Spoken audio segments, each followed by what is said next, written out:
Étape U. Prologue. Les époques. Diagnostic du désespoir et naissance de l'arme. Pour comprendre le phénomène de l'espoir napoléonien, il est nécessaire de diagnostiquer avec la plus grande clarté l'état de la société dans laquelle il était appelé à renaître. La France de la fin des années 1790 présentait le tableau clinique d'une névrose collective, engendrée par l'épuisement d'une révolution permanente. L'extase initiale de 1789, la foi ardente dans la raison, la liberté et la fraternité universelle, s'était dégénérée en une farce cynique et sanglante. L'époque de la terreur, sous le couperet de la guillotine de Robespierre, a broyé non seulement les têtes des aristocrates, mais aussi la foi même dans la vertu des idéaux révolutionnaires. Le directoire qui lui succéda devint une sinécure pour les spéculateurs et les politiciens corrompus, qui s'enrichissaient ouvertement sous les yeux d'un peuple affamé. L'inflation des assignats atteignit des proportions catastrophiques. Il fallait une liasse de papier-monnaie sans valeur réelle pour un seul pain. Les paysans qui avaient obtenu des terres étaient terrifiés par les pillages et les réquisitions. L'armée, autrefois le bastion de l'esprit révolutionnaire, était démoralisée, mal vêtue et oubliée par un gouvernement qui ne voyait en elle qu'un outil pour contenir les menaces extérieures et réprimer les émeutes intérieures. Les soldats mouraient non seulement des balles des Autrichiens, mais aussi de la faim, du typhus et de leur propre désespoir. Les projets philosophiques des Lumières, le contrat social de Rousseau, la séparation des pouvoirs de Montesquieu, s'écroulaient en poussière face à la dure réalité des passions et des peurs humaines. Dans ce vide de sens, dans cette atmosphère de désillusion générale, toute idée positive aurait été balayée par une vague de cynisme. Prêcher le retour au bon vieux temps de la monarchie était impossible. Le spectre de la guillotine était encore trop frais.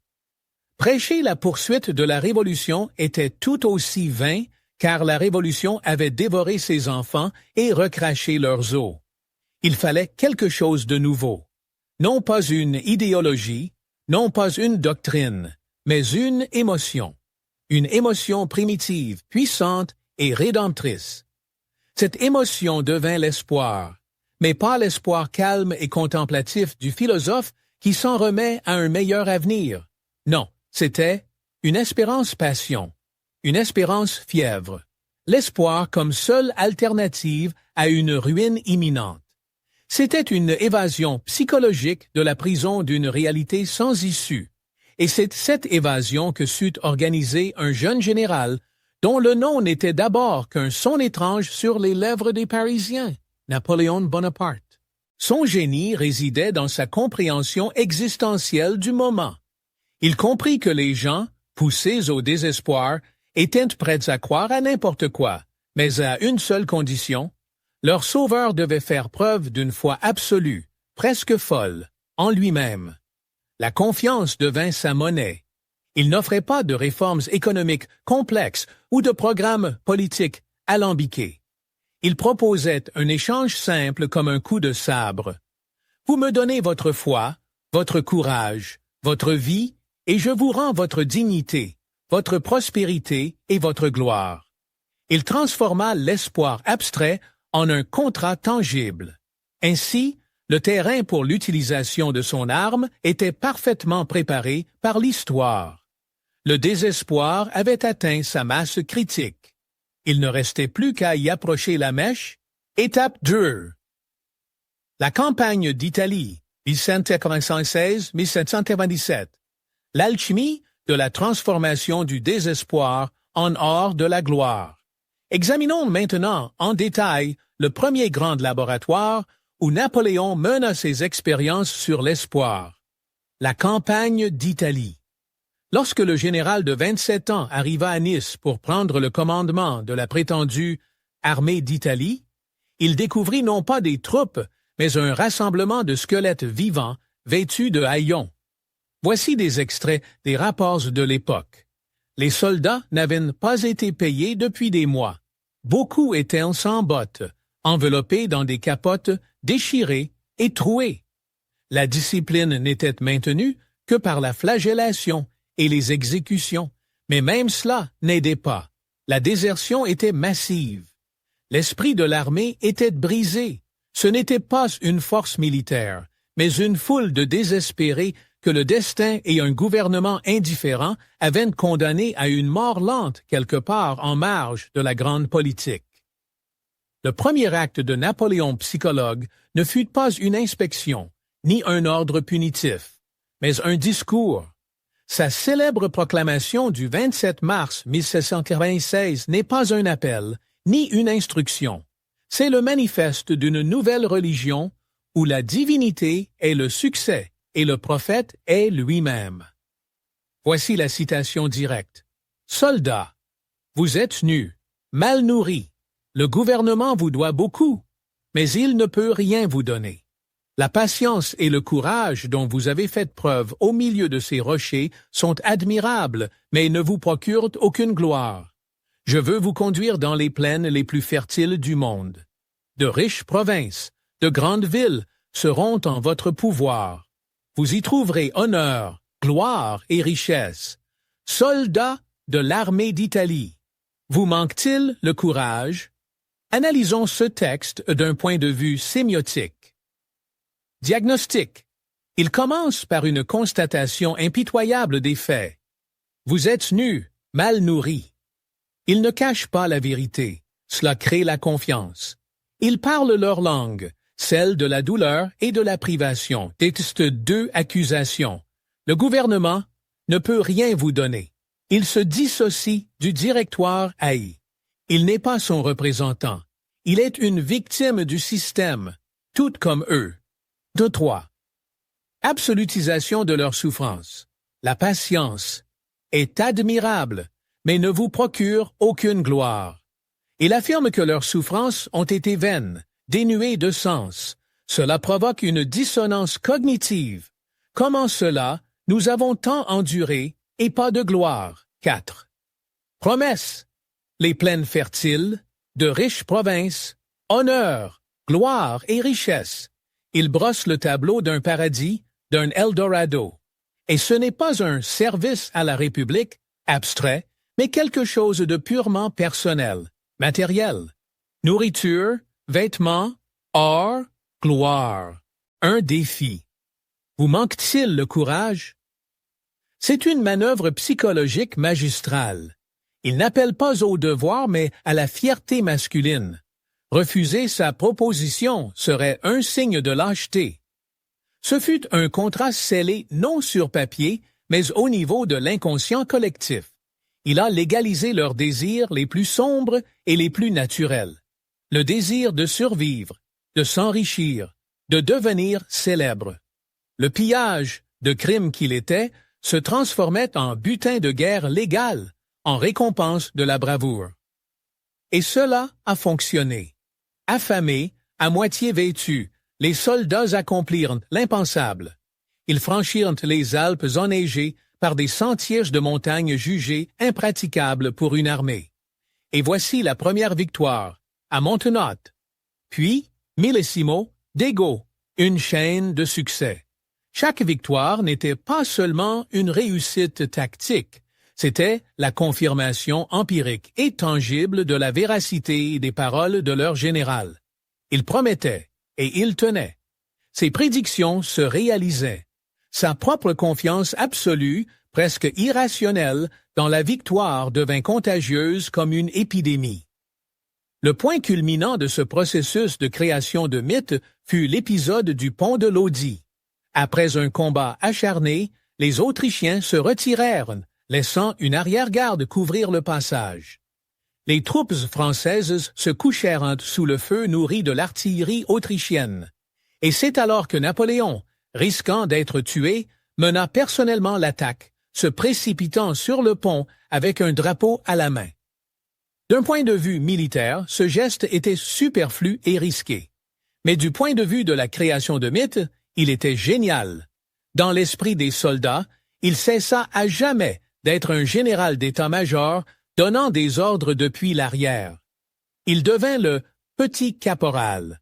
Le petit caporal en l'un des leurs, partageant leurs risques mortels, leur espoir et leur fureur. Il n'était pas seulement un commandant. Il était l'incarnation de leur destin commun, un talisman vivant qui les menait de victoire en victoire. L'Italie fut le creuset où Napoléon forgea sa formule. Désespoir, status confiance du leader, tas objectifs tangibles, x espoir irrésistible. Il prouva qu'une armée armée d'espoir pouvait faire des miracles et vaincre un adversaire numériquement et techniquement supérieur. Mais ce n'était que la première application tactique de l'arme. Il lui restait maintenant à l'étendre à l'échelle d'une nation entière et à la transformer en idéologie impériale. Étape 3. La campagne d'Égypte, 1798-1799. L'élévation de l'espoir à l'absolu et la création du mythe. Son retour d'Italie fit de Bonaparte l'homme le plus populaire de France, mais ses ambitions s'étendaient au-delà des lauriers d'un général victorieux.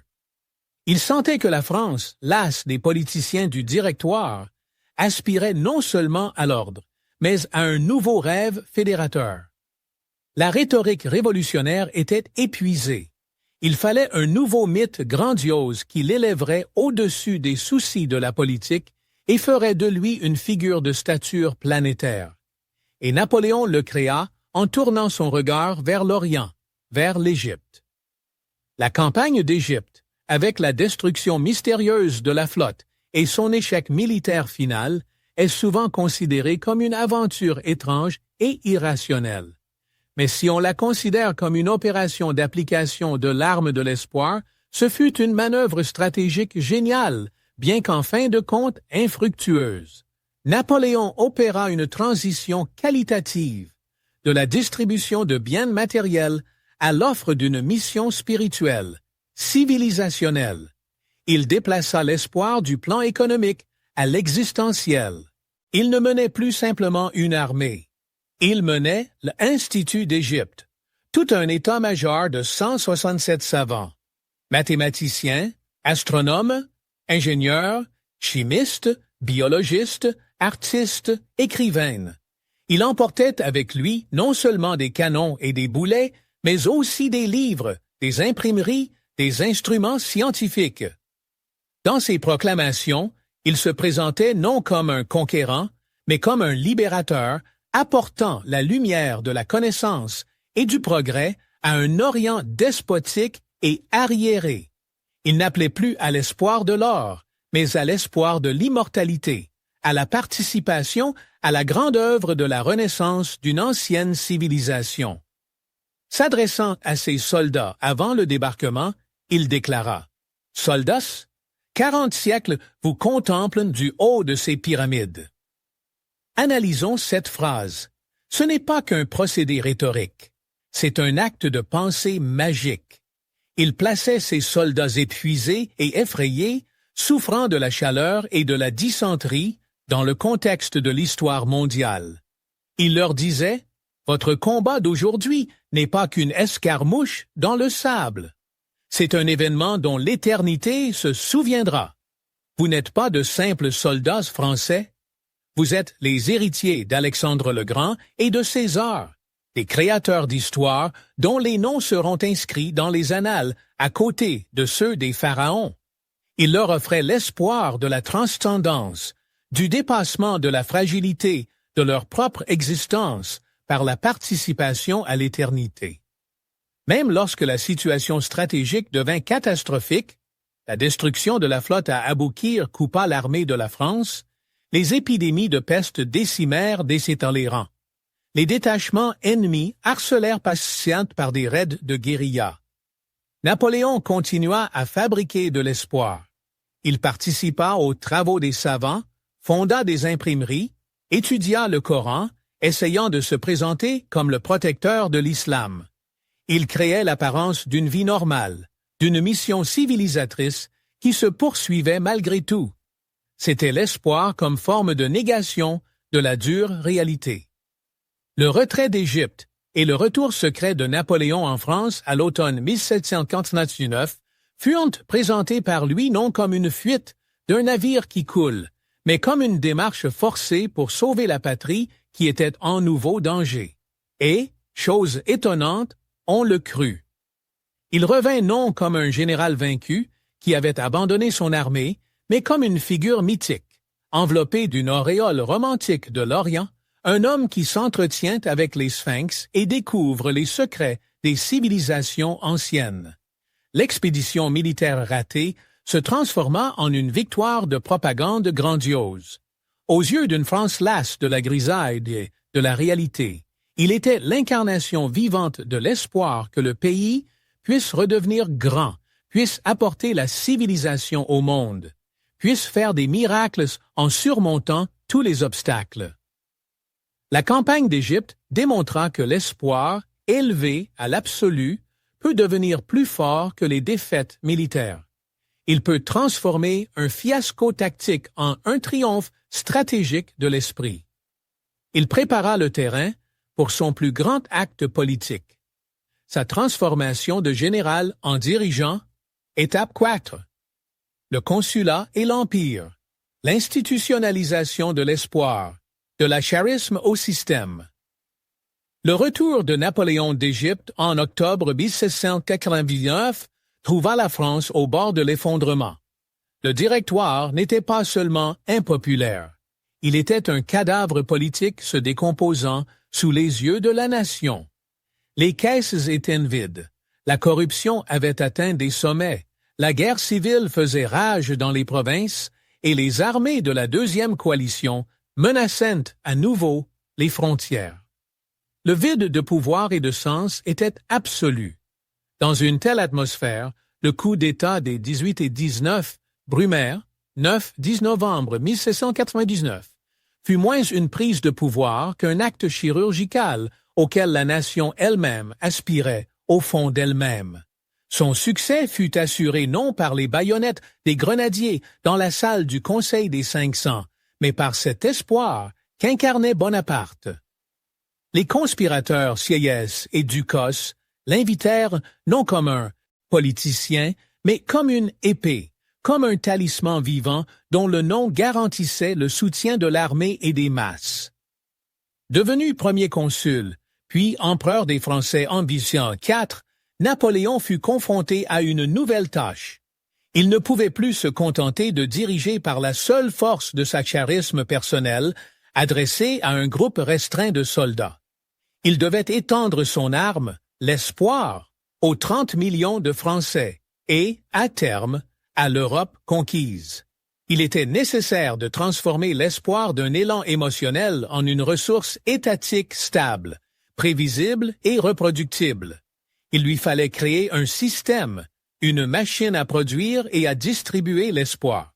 Ce fut sa plus grande bataille administrative, et il la remporta avec brio. Il réalisa une transformation fondamentale. Il institutionnalisa l'espoir. Son célèbre aphorisme, « La carrière ouverte au talent », n'était pas seulement une belle phrase de propagande. C'était la pierre angulaire d'une nouvelle philosophie sociale, un principe révolutionnaire intégré dans la chair de l'appareil d'État. Il détruisit le principe aristocratique de l'héritage des privilèges par le droit du sang et le remplaça par un principe méritocratique d'espoir fondé sur le mérite personnel. Désormais, tout fonctionnaire, tout officier, tout savant, tout entrepreneur pouvait espérer s'élever dans l'échelle sociale grâce à ses capacités, son zèle et sa loyauté envers le système. L'espoir devint un stimulant systémique. Examinons les mécanismes concrets de cette machine à espoir. Copie 1. Le Code civil, Code Napoléon 1804, ce n'était pas seulement un recueil de lois. C'était la charte de la tranquillité sociale et de la certitude juridique.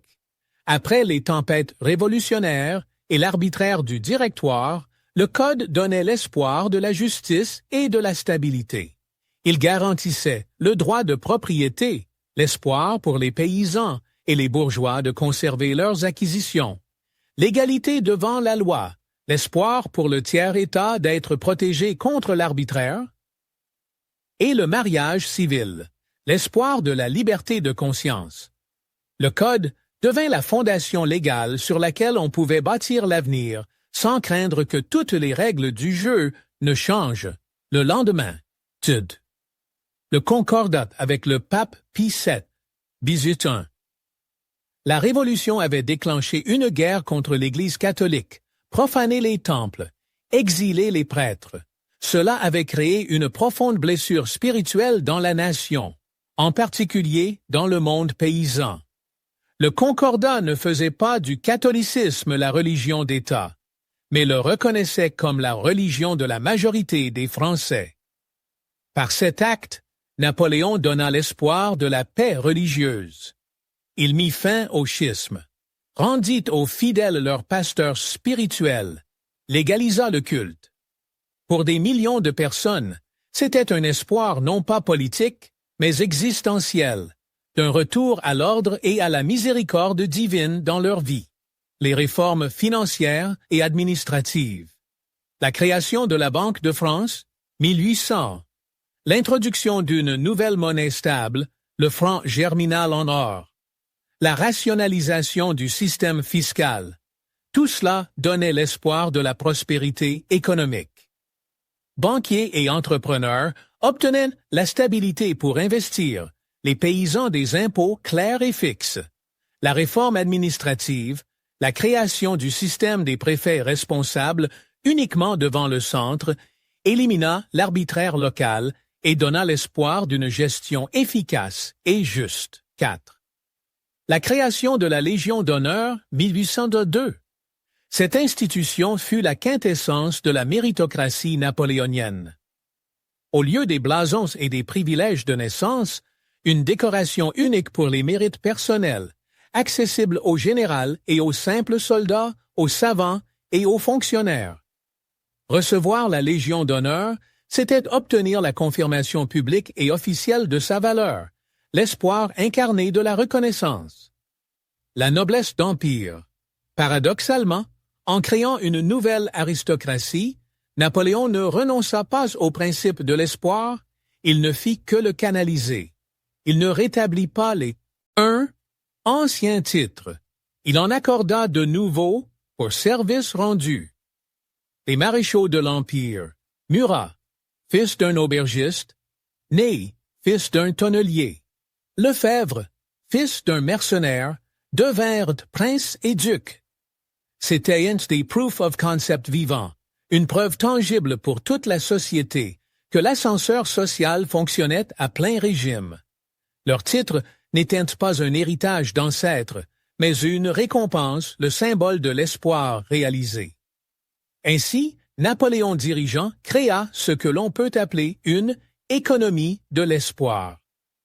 L'État devint le principal employeur et investisseur dans les ambitions humaines. Il proposait un contrat.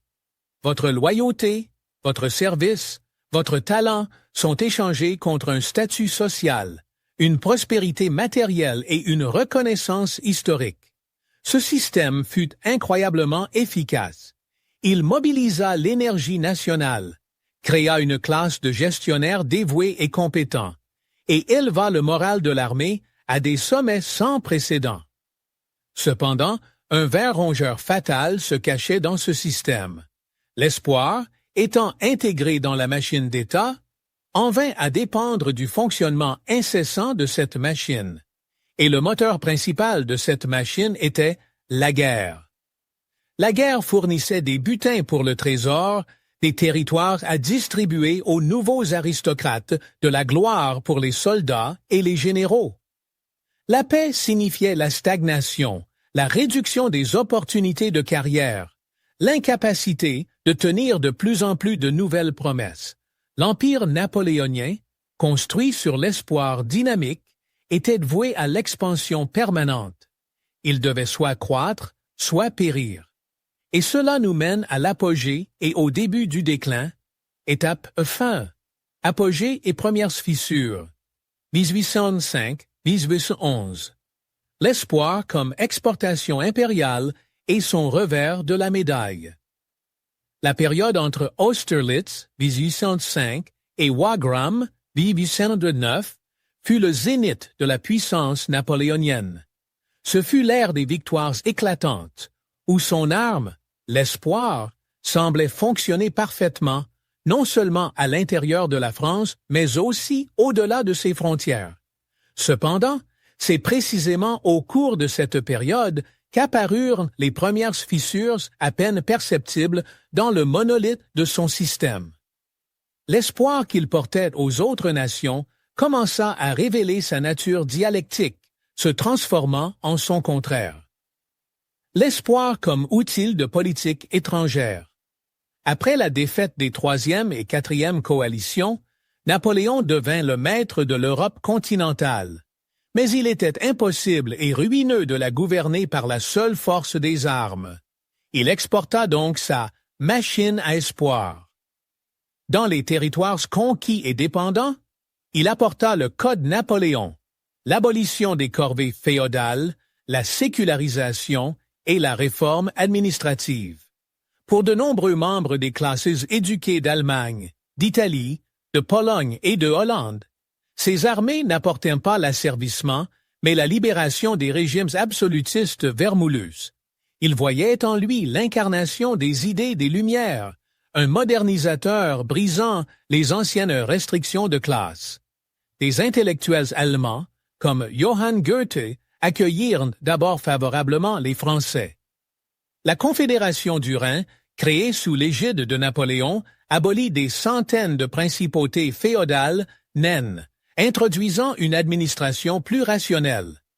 Dans le duché de Varsovie, il éveilla l'espoir des Polonais de restaurer un État national.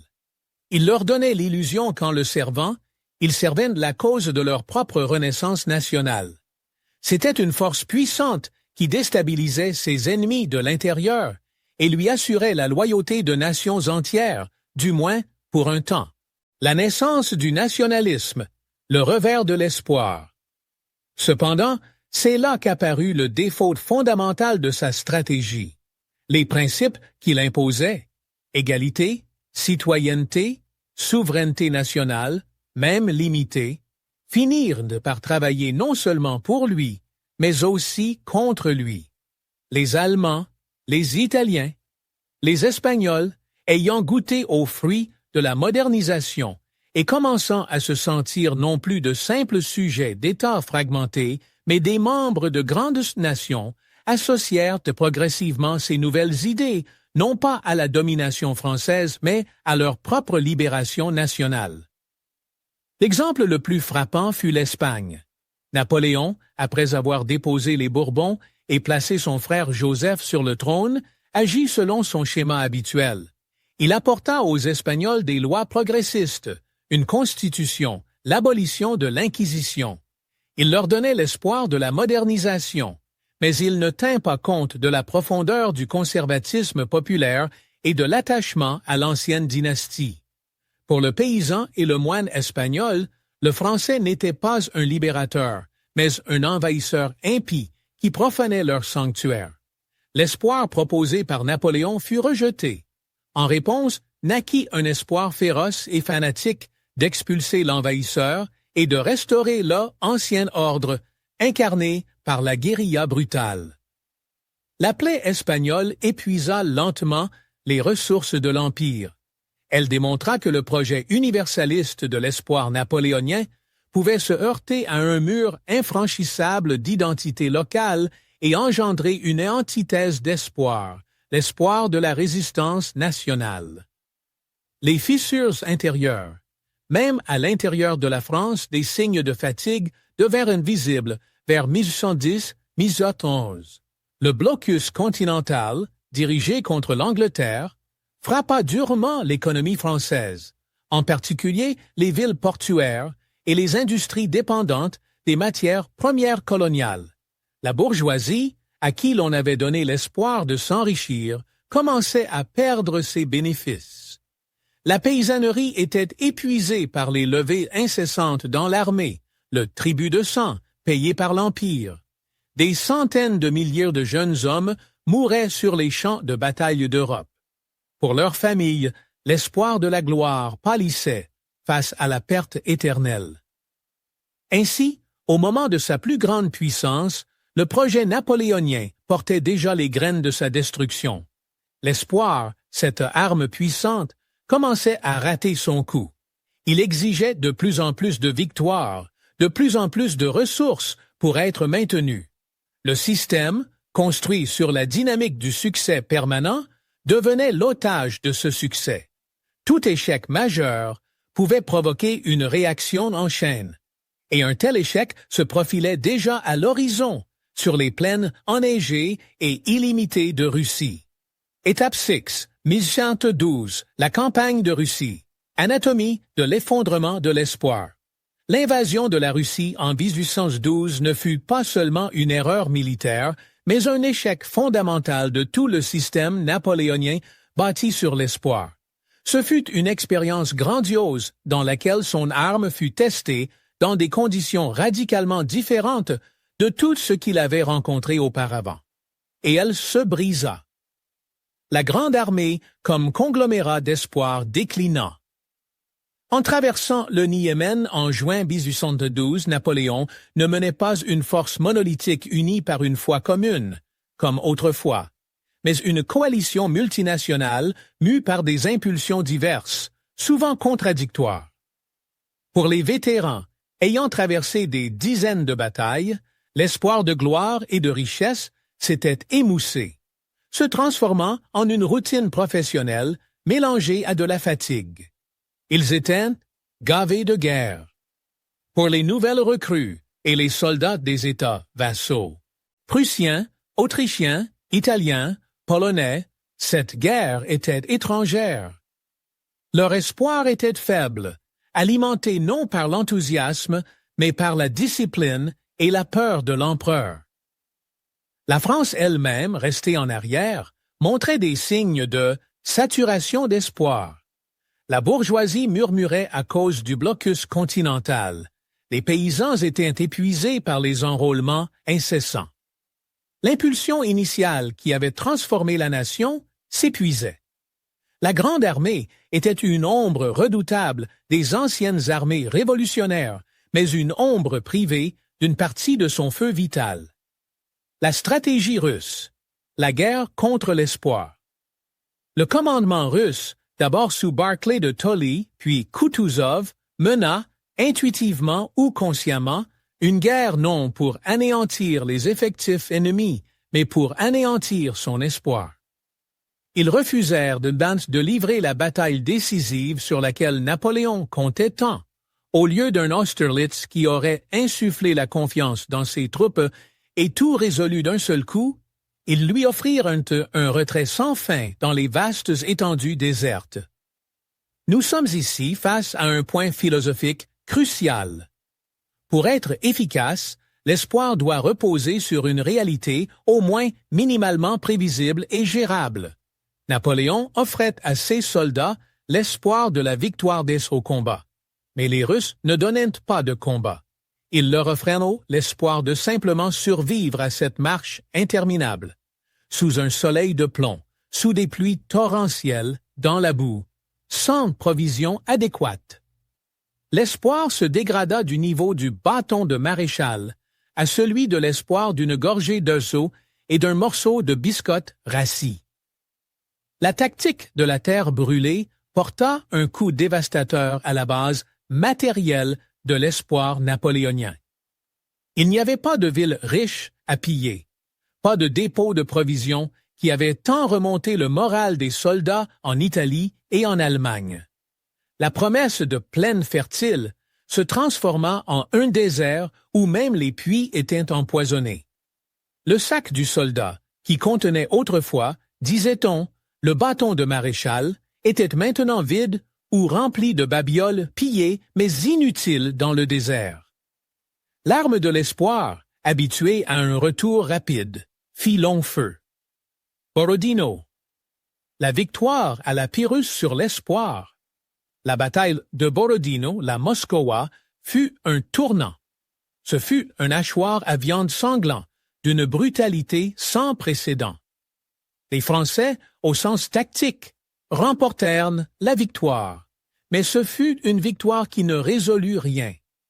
L'armée russe ne fut pas écrasée, elle se retira en bon ordre. Pour les soldats de Napoléon, Borodino ne fut pas un triomphe, mais un choc. Ils se heurtèrent pour la première fois à une résistance aussi acharnée, prête à se battre jusqu'à la mort. L'espoir d'une victoire facile, d'une paix rapide, s'évanouit dans la fumée de la poudre. Ils avaient vaincu, mais leur espoir était mortellement blessé. Moscou. Auto-illusion et désastre.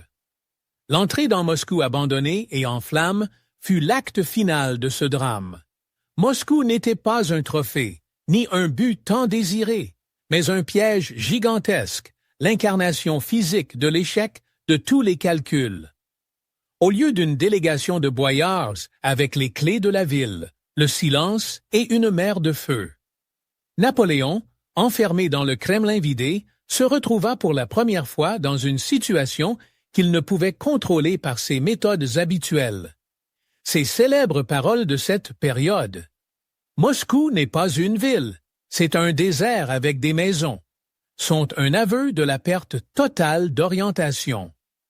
L'attente vaine de 5 semaines de propositions de paix d'Alexandre Pied fut le temple de l'agonie de l'espoir. Chaque jour, l'armée fondait à cause du pillage, des maladies et de l'ivresse. La discipline, maintenue par la foi dans le succès, s'effondra. L'espoir d'une paix rapide pour laquelle ils avaient traversé la moitié de l'Europe, tomba en poussière avec les cendres de Moscou. La retraite. La transformation de l'espoir en désespoir. Le chemin du retour de Russie n'est plus l'histoire de l'espoir, mais celle de son antithèse. Le gel, la faim, les Cosaques, les partisans achevèrent méthodiquement ce qui restait de l'esprit de la Grande Armée. Napoléon, toujours source de confiance, roulait désormais souvent en silence dans sa calèche, absorbé. Sa célèbre phrase, pleine d'une amère ironie, prononcée lors de la traversée de la Bérésina, « Du sublime au ridicule, il n'y a qu'un pas, et que la postérité juge », est l'épigraphe de l'effondrement de son système. Il comprit que son arme, l'espoir, s'était retournée contre lui. Les soldats ne croyant plus en son étoile.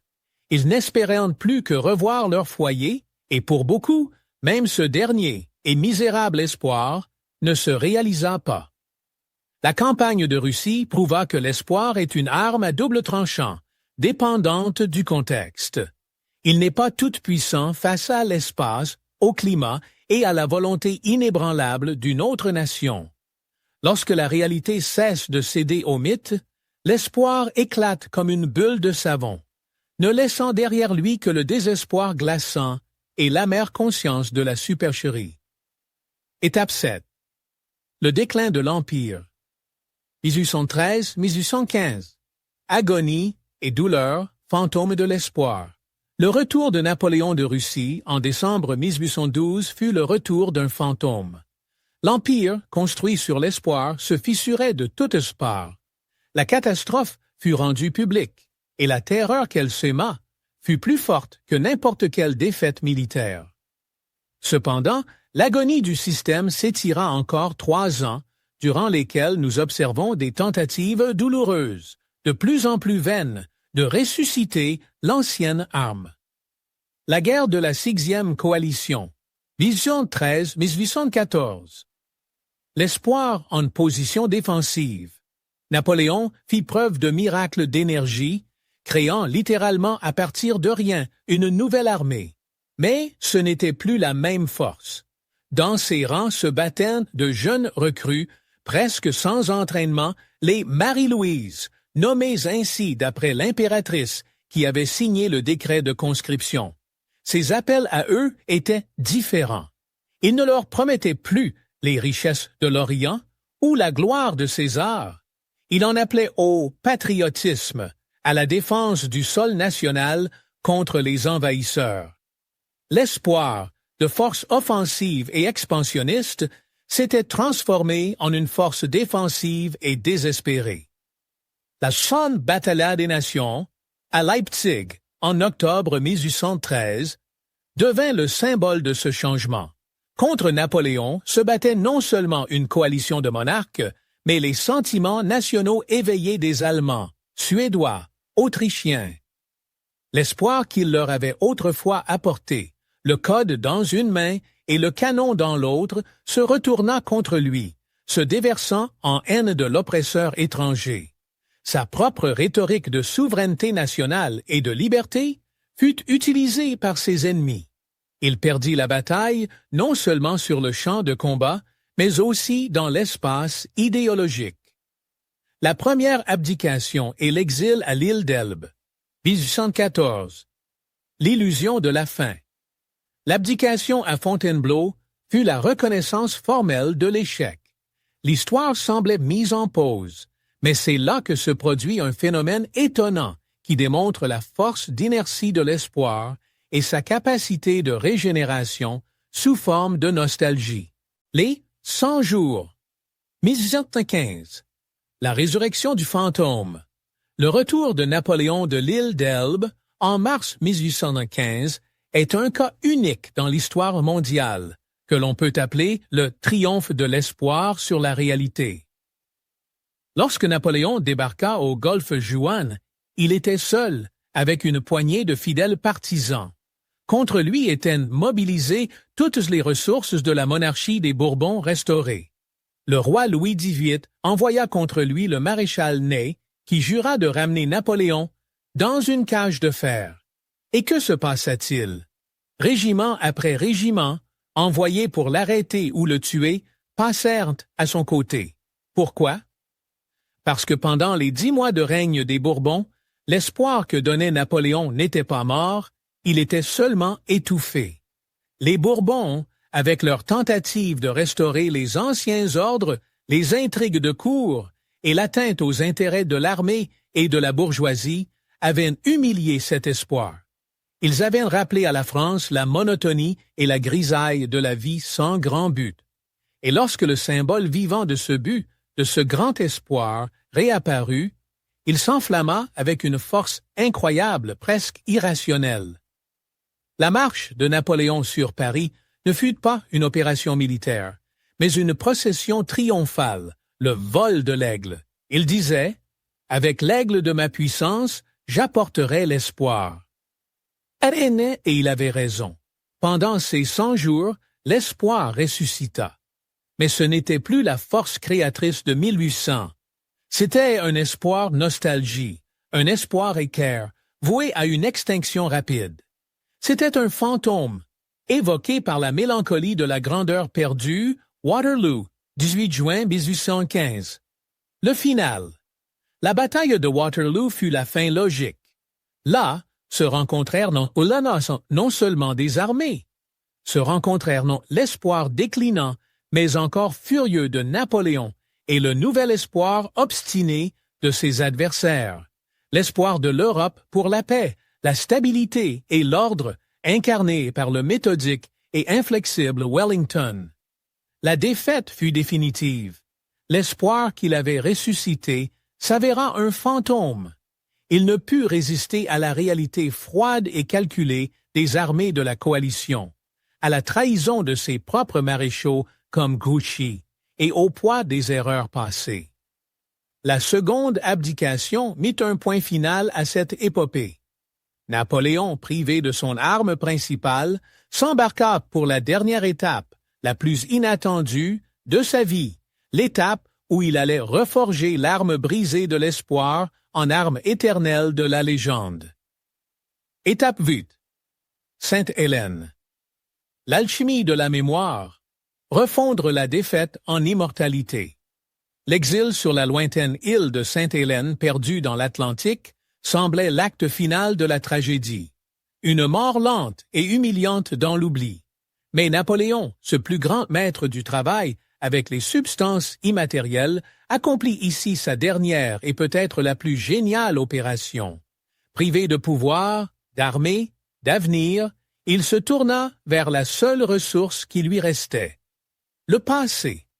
Il commença une guerre totale pour son destin posthume, pour l'interprétation de son héritage. Il comprit que s'il ne pouvait vaincre au présent, il pouvait essayer de vaincre dans l'éternité. La création de la légende. Avec un petit groupe de fidèles compagnons, Las Cases, Gorgo, Montholon, Napoléon entreprit la création systématique de son propre mythe. Ses conversations, ses mémoires dictées, ses réflexions, tout cela fut une campagne soigneusement orchestrée. Il ne faisait pas que se souvenir. Il créait.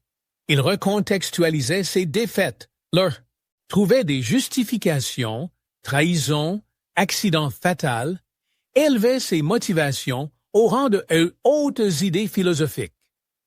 Il se présentait non pas comme un conquérant ambitieux, mais comme le fils de la Révolution, que la force des circonstances avait contraint à porter la couronne impériale. Il disait que sa guerre contre l'Angleterre était un combat pour l'indépendance économique de l'Europe, son code un acte de libération de l'humanité, et son empire un projet d'union du continent sur des bases rationnelles, anticipant l'Union européenne. Il se dépeignait en martyr, crucifié sur le rocher de Sainte-Hélène par ses geôliers avides et hypocrites, les Anglais et les Bourbons. L'espoir comme justification historique. Dans ce nouveau système de coordonnées, son espoir subit une métamorphose. Ce n'était plus l'espoir du pouvoir personnel ou de la victoire militaire. Il se transforma en espoir de la justification devant le tribunal de l'histoire. Son arme n'était plus le sabre, mais le mot. Son but n'était pas la couronne de France, mais la couronne dans le royaume de la mémoire. Il semait les graines qui devaient germer après sa mort. Et il réussit brillamment.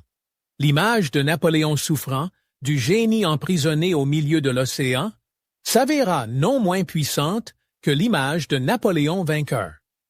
Sa mort en 1821 ne fut pas une fin, mais le début de son second règne, le règne dans les esprits et les cœurs des générations suivantes. Ses mémoires, publiées à titre posthume, deviendront l'évangile des romantiques, des bonapartistes, de tous ceux qui aspiraient à l'héroïque dans un monde bourgeois médiocre. Ainsi, sa dernière et plus grande victoire fut la victoire sur l'oubli. Il réussit à refondre l'amertume de la défaite dans la douce légende du génie incompris. Son espoir, en fin de compte, se révéla plus fort que les balles, le gel et les intrigues politiques. Il atteignit l'immortalité. Épilogue.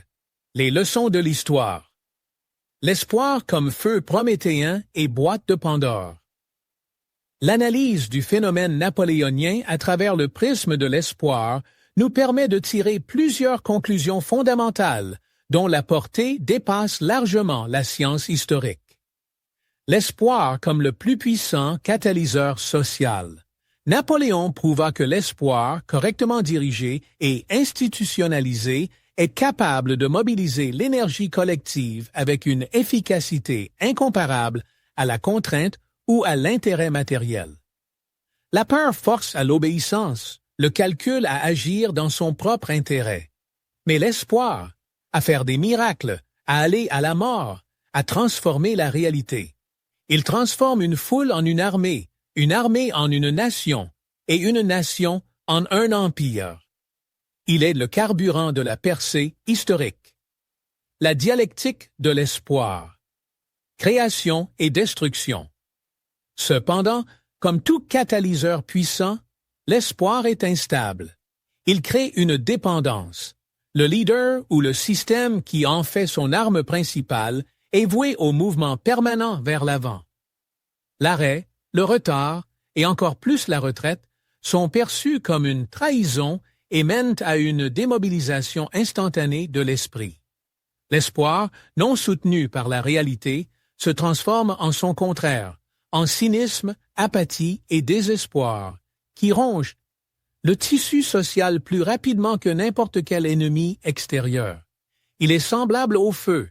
Il réchauffe et donne de la lumière, mais laissé sans contrôle, il brûle tout. L'éthique est le prix de l'espoir. La question morale essentielle réside dans le prix que paient les gens pour cet espoir. L'espoir exploité par Napoléon était, par essence, instrumental et impersonnel. Il donnait l'espoir de la gloire, de la richesse, de la grandeur, mais rarement de la paix, du repos et des simples joies humaines. Son espoir était extensif. Il exigeait une expansion constante, de nouveaux sacrifices, de nouvelles guerres. Des millions de vies furent sacrifiées sur l'autel de ce grand espoir. C'est là sa différence fondamentale avec, disons, l'espoir prêché par le christianisme qui est tourné vers l'intérieur de l'homme et vers l'au-delà, ou avec l'espoir d'un progrès social graduel. L'espoir napoléonien était purement terrestre, matériel, héroïque, et donc fini et sanglant. Il portait en lui la graine de sa propre destruction, car les ressources terrestres, le territoire, la richesse, la vie humaine elle-même sont limitées, la leçon pour l'avenir. L'histoire de Napoléon est à la fois un exemple inspirant et un avertissement redoutable.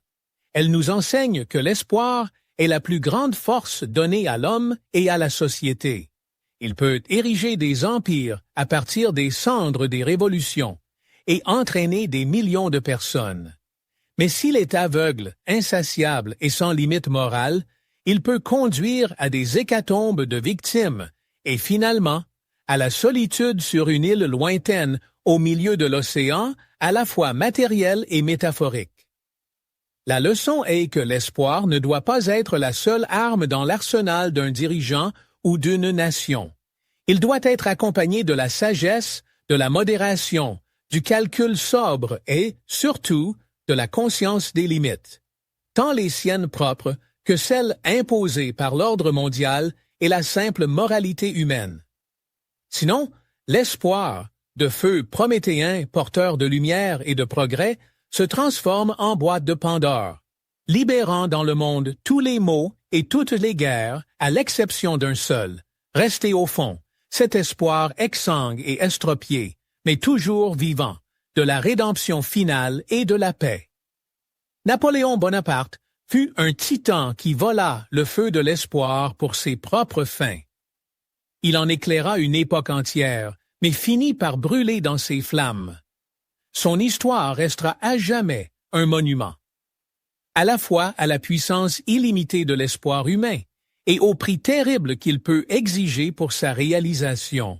Si vous connaissez quelqu'un qui pourrait trouver cette perspective précieuse, n'hésitez pas à lui partager cette vidéo. Et pour être sûr de ne rien rater, abonnez-vous et rejoignez-moi pour les prochaines vidéos.